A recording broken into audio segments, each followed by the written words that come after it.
This may be one of the best performing topwater baits of all time. Welcome back to the Fishing Consultant, and today we're talking all about topwater crawlers thanks to Levy MC909 who left a comment on my last video and got the most likes. If you want your question to be answered on the next episode of the Fishing Consultant, leave a comment below, and if you get the most likes, you'll be featured. So what's a crawler? Well, a crawler is a topwater bait, and usually you can tell a crawler because it'll have some kind of wings on the side. No matter size, they'll always have these metallic or even plastic wings, and what they do is when you cast it out and you reel it in slowly, almost like a wake bait, it'll kind of swim on the top of the water. These wings will kind of do this motion, and you can get some quieter ones like this plastic wings are a lot quieter, or you get something super loud like these Jackall Pompadours that have rattles and metal. But for whatever reason, this slow walking action they get on the top of the water drive bass crazy. And because they make a lot of noise and these bigger ones have a lot of presence, they're actually really great for nighttime fishing. You just cast them out, fish them really slow,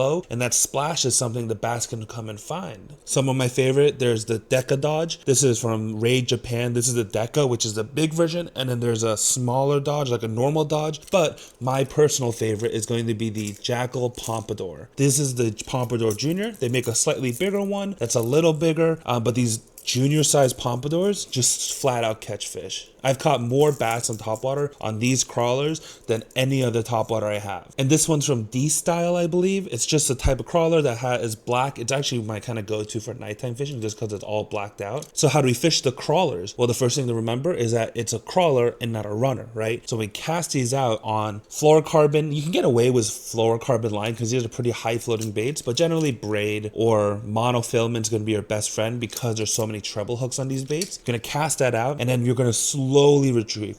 For me, I get the best results when I'm turning my handle just fast enough to get that walking action out of the wings. You don't want to burn these things. That slow action and then working in some pauses really gets the best reactions. And I like to fish these around cover, right? Because it's coming in a straight line, as long as you make a nice accurate cast, you can line the bank next to some brush piles, or if you have some lily pads, if you can see a line in the lily pads that you can get your bait through without getting hung up, cast it right in there and bring it through the lily pads.